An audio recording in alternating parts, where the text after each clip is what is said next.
and I would like to have you meet Regina Lark. Regina Lark is the founder and CEO of A Clear Path, a professional organizing business.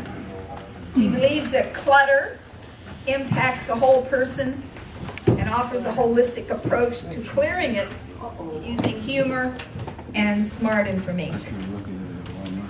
Regina is a naturally born entertainer and loves to sing while she works. I don't know if she's going to share any of her musical talent with us today, but I did think I'd mention it to you. She earned her PhD in history from the University of Southern California, her Bachelor of Arts and Master of Arts from Cal State Northridge, which, by the way, Matador in the house. It was a really good school. Also is. Also, she holds several certifications from the Institute for Challenging Disorganization. She has been a various director and manager, in positions at UCLA and at Mount St. Mary's. She's taught at a significant number of local colleges and universities. She offers a multitude of invited lectures and workshops, and as she is here today to present to us, quote, Declutter 101. Regina Lark. Thank you. Well, I'm going to walk and talk, and I'm going to talk about clutter. Remember, what you see here, what you talk about here remains here. Here. Okay. I want to thank Barbara for inviting me to participate in your meeting today. I have a very soft place in my heart for CSU. This is an interesting room to navigate, and I'm a consummate professional, right? And I was at Cal State Northridge as a history major from '88 to '92, and I was just telling Dawn that when I had my first grad seminar at USC, I'm in there with the big kids. It was Stanford and Harvard and Yale and Northwestern, and I'm from Northridge. And I held my own, and I thought, good preparation. I felt totally prepared for that first seminar. I knew that my PhD would open a lot of doors for me. I didn't know it could be a garage door. And now the PhD, and in grad school we used to joke about this a lot, the PhD actually does stand for piled higher and deeper. This is my life. As a professional organizer, I work in situations where severe and compulsive hoarding is going on. I've been on the Hoarder Show 3 or 4 times now. And in the continuum of clutter, you have my back to you. It's all right. In the continuum of clutter, there's folks like me with 43 things. And then there's the level 5 person with compulsive hoarding. There's folks that have clutter as a result of a big transition in their life. Marriage, death, birth, divorce, empty nest syndrome. Then people have clutter as a result of neurobehavioral issues such as ADD, ADHD. I have several clients with bipolar disorder. I'm now working with folks with physical disabilities because when you can't go from the counter up, where do you put your stuff? So I'm working with a builder right now to design modular systems to create storage for folks that have a lot of physical challenges. My work is also taking me online, doing virtual organizing. Who wants to drive 5 hours to the Outback for a 4-hour session? I mean, there's no end to what I can do as a professional organizer. I had a job at UCLA Extension, the last job I will ever have. At UCLA Extension, and in June of 2008, budget cuts, I was laid off. I was an at-will employee, and it was not a job that particularly captured my spirit, and I was constantly being reeled in, and it turns out I'm not so much for the supervisor. So when I was finally let go, it was the best day of my life. I was about to turn 50 3 months later, and I put myself on 3 career tracks. One was going to be dean. My mother would have been very happy. I still teach community college. I'm a history professor, history adjunct at Pierce College. So one night a week, I get to be on my soapbox and watch light bulbs go up over the people's heads. So I was looking to get a dean position. I wanted to be fundraising and development. And then I thought, well, what would entrepreneurial Regina look like? And I thought, entrepreneurial Regina, I love my independence, I love a free spirit, and I love dealing with space, with stuff, with clutter, and helping people think differently about what they have, what's enough, what's important. And 3 months after I was laid off, I was talking to my roommate, and I said, I think I want to be an organizer. And we typed organizer and the zip code where we lived in Google, and the first hit to come up was somebody known to my roommate. She didn't know her as an organizer. She lived on the street that we lived. We walked over to her house, she invited me over for dinner, I did everything you wanted to know about professional organizing, we were afraid to ask. The next day, a clear path was born, and I've been up and running ever since. I did it in this economy. I'm passionate about it. I love this work. And it turns out that 95% of the people that I meet need me. How awesome is that? So I didn't create the need. There is a need. And I thought that there's more stuff out there to clear than those of us with what I call the gift to do the clearing. And so here I am talking to you about clutter and disorganization and creating a path to clear in order for you to feel like you're moving into whatever this phase of your life is, whether you've just retired, you're about to retire, you've retired but you're not doing it as well as you think because you really haven't dealt with the stuff of the past. Heck, some of you are still trying to deal with this week's mail, right? So there you have it. Any questions so far? I feel like I'm in a lecture hall. Yes? I've always thought that I would be doing my children a favor by leaving things just the way I've enjoyed them. Good job! Can I get a high five for that? We're going to kill you if you're not dead yet. A lot of folks that I work with, there's a really interesting thing happening in the United States right now. We've got several generations of people living together.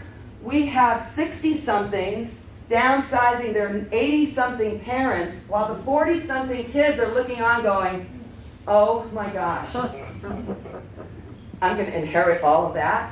I walk into homes where the houses are filled with the furniture of parents and grandparents that have left long ago. Dishes. I worked with a client the other day, and she's been so proud of the dishes and cups and platters that she's been holding on to. A very distant, very distant relative was Charles Conant. And Charles Conant was an explorer of the American West. And she knows this stuff has value. eBay. Let's put it on eBay.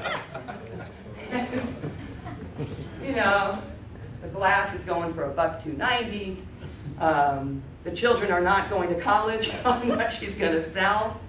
And so people have a tendency to hold on to things because they believe it has value, that it has a numerical value, but it certainly has an emotional value. And what I've discovered is that most people, gosh, I would say damn near everybody, everything that you bring into your physical space, everything from toilet paper to the program, from the theater performance that you saw, from grandchildren's drawings, I mean, everything that you bring into your space, you immediately assign it a value. You just give it a value. And as this item resides in your space, you move forward in your life, you grow, you develop, you change, things happen, but the original value assigned to that item never changes. So every time you look at it, you're like, oh, what a great memory. I can't let go of this. And what happens is we fill our spaces with things that are valuable from a long time ago. And we don't shift the value. And I believe that shifting the value of things that we've been holding on to will allow us to let go of it. If we're holding on to things that are causing clutter or the inability to access a closet, or the things are piled higher and deeper than what you thought you would like to have in your space, or your file cabinets. I mean, my goodness, faculty, file cabinets. Can you say old stuff in there? I do a lot of offices at UCLA because I knew everybody in the 7 years that I worked there, and I knew they all had clutter. So when I started my business, I started running a lot of emails out. And law professors and deans, I mean, they're inheriting the files of the people that came before them, and their cabinets are just packed with paper. The work that I'm doing on university campuses now is all about supply, safety, and morale. Because as the universities start downsizing and people are leaving the workspace, the people who are left are inheriting miles of files and piles, and no one's opened that drawer for 10 years. I don't know what's in there. I hear this all the time. A lot of people have a really hard time dealing with what to do with the stuff. What do you do? How do you start? How do you clear the path? How do you know what's valuable? How do you know what you may need someday? Is there anybody in this room holding on to anything that they think they may need someday? And it may not have a whole lot of logic attached to it. Show of hands. Don't be scared. Larry, what item are you holding on to? 3 sets of golf clubs. Are they all complete sets? Yes. Okay, okay. And are you holding on to a complete set because in case you lose one set? Well, actually, one is right-handed and 2 are left-handed. I usually play left-handed, but just in case I decide to switch. No. You never know, right? Well, you never no. know. Every once in a while, when friends in town and plays right-handed, I can equip them. Okay, all right. But- And so the second set of left-handed clubs are their wife? Well, they're my old set before I got the newer set. I really should get it. Who else wants to tell on themselves? Yes, what's your name? Oh, I'm sorry, I don't want to tell on myself, You gonna tell on somebody but else? I did want to ask you, will you be covering electronic means of saving documents? Yes, et cetera? sure, Good. sure. Thank you. Who's holding on to Well, something? photos is what I'm holding. Oh, photos. Who's got photo clutter? Everybody in the world, as it turns out. Go, it's his fault, huh? He won't throw anything away. So y'all are holding on to things that you may need someday. You can't let it go. Some tips and strategies. Pictures. I hear pictures. I want to see as much as I can to address whatever kind of needs you have. Here's the deal with pictures. I worked with a gentleman a couple of months ago, and he paid his grandson $8 an hour to scan 10,000 photographs. The photographs were put onto discs. What he does now is he puts a disc into his computer, and the desktop plays the photographs. And what he gets to experience is the birth of a grandchild again. He's got these sepia photos of his parents' wedding. I mean, he's got evidence of the love and the travel and the people around him that provided meaning. Prior to the scanning of the photographs, he and his spouse went through every single picture, and they called the people they don't know. Who the hell is this? They look at it. Or the rocks that no one can identify. They pulled all of these photographs out that had nothing to do with their lives any longer. It did not elicit any kind of memory. And so what they have is beautiful wallpaper, and they get to see evidence of their life all the time. And it just uplifts and elevates. $8 an hour? Yeah, not bad, huh? Wow. I'd have done it for pizza. Let's talk a minute about electronic data. How many emails do you have in your inbox, approximately? Oh, wait, someone's cringing. How many? 300. That's it? 5,000? 800. 800? 3,500? 90,000. 90,000? All of them 15. 90,000. Now I decluttered 50,000. But you take the cake. Thank you. You're welcome. Good job. Email clutter. Let me just say this about clutter. Most clutter is a direct. Most clutter occurs because you are delaying the decision about what to do with it. So many people will take this paper and they'll say, I'll just deal with this later. I have yet to see later on any calendar. It does not exist. Sometime, someday, none of these events exist on any calendar. What I've started doing, however, is when I'm working with clients, is that we take the word later and we put it on the calendar. Because they're going to do it later. They're going to flip the calendar and later finally arrived. Okay? So most clutter happens because you're delaying the decision about what to do with it. Same thing with email. Email clutter, desktop clutter. If you can't see your screen saver picture, there, you can't see your screensaver picture. There's a screensaver. What is a screensaver picture? There's a book coming out by one of my colleagues, and it's called something like, "Oh, my desk is that color." So what we're doing when we're holding on to knowledge and information, and I know that folks coming out of a university setting, there's an insatiable need to hold on to knowledge. And what happens is the more that you hold on to, the less you trust what you already know. Journal art. How many runs of journals do you have? In boxes, from your offices to your garage or your storage locker. We don't trust what we know. We also don't trust that the value we place on these journals no longer has the same value in our life. Pardon me? Outdated. It's not only outdated, it's also online. That's right. There's that. As you heard, I earned a PhD from USC. I was going to get a license plate frame that says educated USC, employed UCLA. But no, I can't do that. So about 5 or 6 years ago, I was moving from a house to an apartment, and it was time to dismantle my PhD library.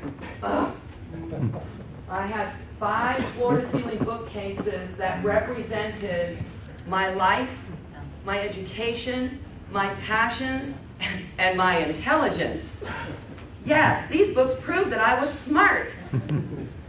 And what do you do? And I was moving into a different life. My career path had gone from being what I thought was going to be tenure track teaching professional. When I got to UCLA, I realized that I was going to climb the administrative ladder. So at some point, I knew that my work as an active scholar was changing. And the value that I had placed on all of those books, I had to revalue them. I had to assign it a different value, or I was never going to let these books go. These books represented me. I felt that people knew me from these books. I felt that people admired me because look at how much I've read. These were not conscious thoughts all the way through my graduate program and beyond, but as I was coming to take stock about what I had and what I needed to let go of. I was not going to let the library dictate where I was going to live next. I wanted to make that choice. So I put an ad on Craigslist, and a smart young grad student from Cal State Long Beach came, and I loaded her car till the tires were flat. For $100, she was well on her way to her new professional scholarly life. It was all history and women's studies. She got the best. She got the classics. She got an original run of Ms. magazines. Right?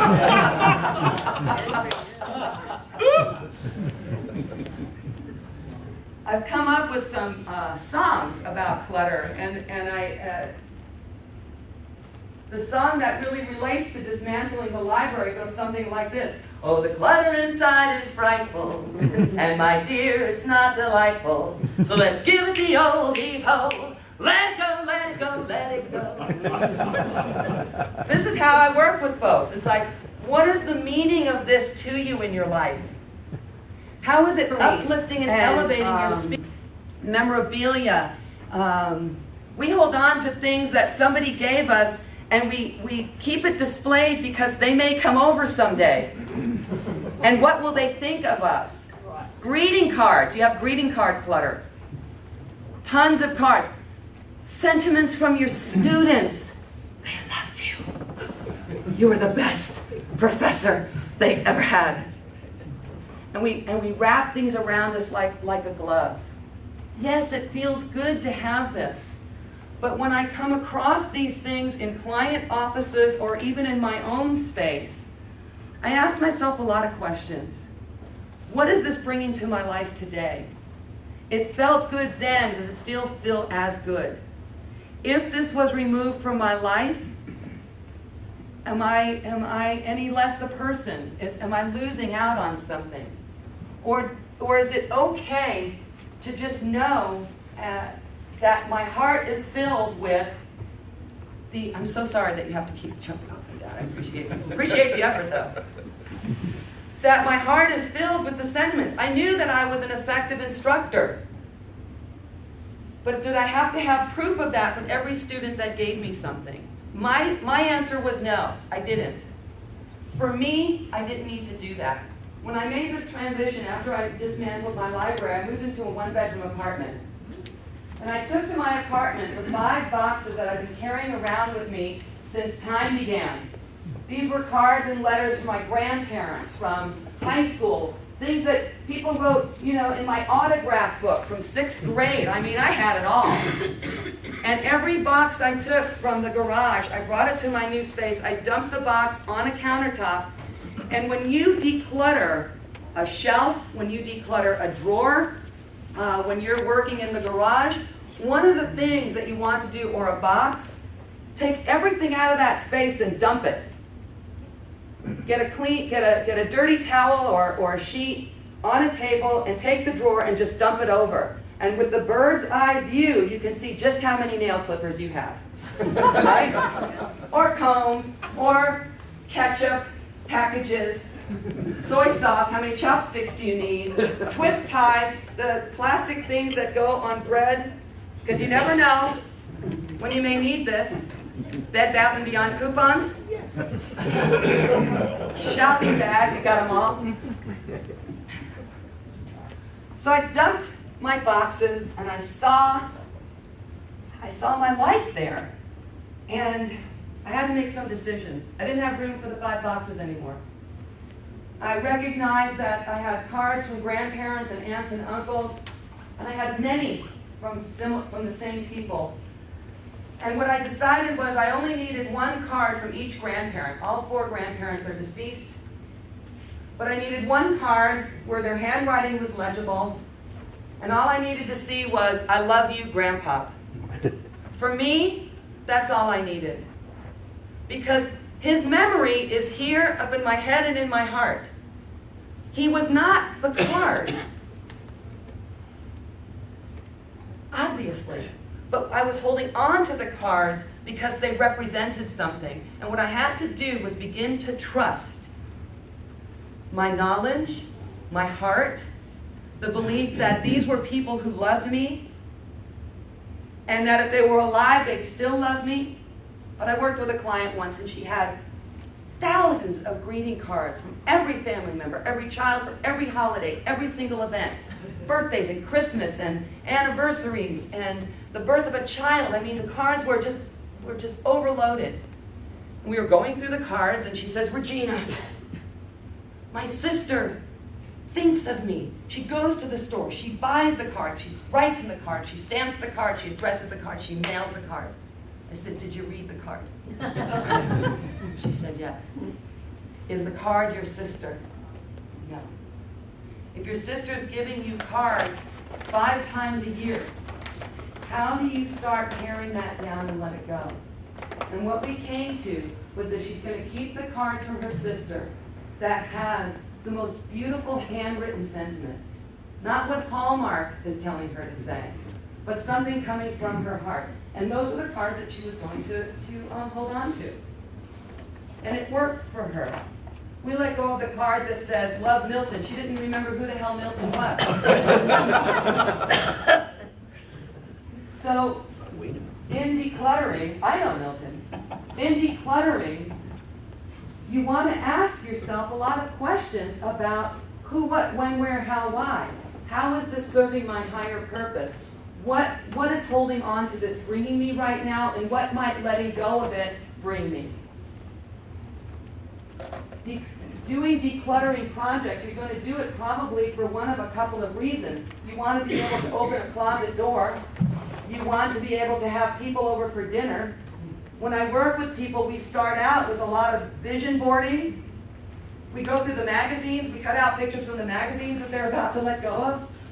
And we cut out pictures of things that like their most ideal office space, their most ideal workspace. What's the ideal desk look like at home? So we get a poster board, and we cut out pictures of ideal spaces, kitchens and garages and offices and bedrooms and closets. What would a really nicely organized space look like? We cut out the pictures, we put it up on a place that she'll see it all the time. Pardon me. And then we do a lot of writing exercises. What are the goals? I know, I'm such a teacher in this stuff. What are the goals? What do you want? Do you want your grandchildren to have a place to play when they come over? Or do you just don't want them to have a place to play when they come over because you only want them to be there for 20 minutes? You know, what are the goals of your decluttering projects? As specific as you can get, as clear as you can be about goals, and the vision of what you want the space to look like, I believe will allow you to maintain your goal. I go into spaces, and what people want is Regina to clear the path. They want me to bring in a magic wand and say, "Ding, done." It's never going to happen that way. You're never going to be able to clear your clutter by wishing it away. It's got to be thoughtful, decisive action that you're going to put on the calendar, and maybe talk to a friend, because everybody you know has clutter. They do. Except for the 5% of us who you need to have in your life. Get it on the calendar, find a friend, and reciprocate. If you don't get it on the calendar, it's not going to happen. Once you get a declutter project on the calendar, you've got to give yourself loads of time to do this. For every hour that you're going to spend pulling things out and sorting into 4 or 5 main categories: trash, recycle, not mind the meaning to give it back to its rightful owner for several years, keep your smallest pile, keep us the smallest pile in the world, donate. So you take these categories, and if you don't give yourself enough time to reintegrate back to the space that which you've decided to keep, you're never going to finish the project. Because you're going to bring everything out, you're going to have nice sorting piles, then you're going to look at your watch and you're going to go, "Holy crap, I have to go. I've got a violin lesson. I've got to get my hair cut. I've got to go shopping." You leave the space, you come back, Everything's still out there. You're so frustrated, you gather everything up and you put it back. And then you spend the next 6 months, I gotta get to that closet. This happens all the time. So when you're doing any kind of decluttering project, give yourself every advantage that you possibly can. Schedule it at a time when you know you're most up. Are you a morning person or a night person? Make sure you've eaten. Make sure you've had rest. Every advantage. And get a friend to help you in the process. Get it on their calendar too.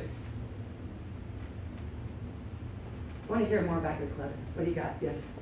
Just to pose a question, as a historian, what happened if our ancestors had decluttered and we couldn't reconstruct their solid existence from the past, as historians like to do and archaeologists like to do, and so on? That's a great question. David, I decluttered yesterday, and we came across rocks from the Berlin Wall. And I didn't know what they were at first. It looked like rocks. And we had a discussion about that. And if our ancestors had held on to everything, then the planet would already be stuffed. So chances are, an educated guess is they didn't hold on to everything. But we're also in a very different world today. The amount of stuff that is filling our spaces, I don't know I don't know that if somebody came upon us, our closets, in 100 years, if these closets and what they say about us, I don't know if they may say, wow, they had so many of one thing. They had so much money. They were well off. It's not that at all. Well, you know, clutter on the continuum, you can fill your space with stuff from the 99-cent store too, right? Or Macy's. I worked with a client a couple of months ago. She was in a very bad way. She's 69 years old, had lost her job a couple of years before that, and she was what I would call a level 3-4 hoarding situation. In the clutter hoarding scale, there's 5 levels. 1 is regular clutter, 5 is squalor. She was 3 or 4. 5 is when you walk into the room, your head is on the ceiling in about a minute because you're walking up a pile. I'm in there. I'm in these places. I worked with somebody last weekend at Fraser Park, 11 cats. You know, what do you do? 4-legged clutter. I have a question. Yes. I want to follow up on David's question. We like to say that everything is the raw material of history. Yes. Because given a certain amount of items and a little thinking, you could write a paper about it.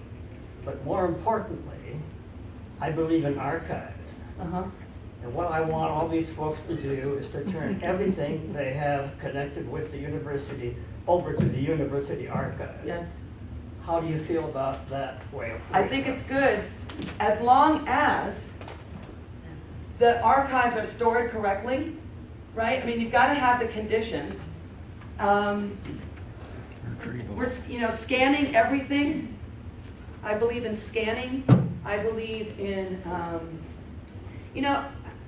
I'll stop myself for a second. If clutter is not having a negative impact on your life, then all's good.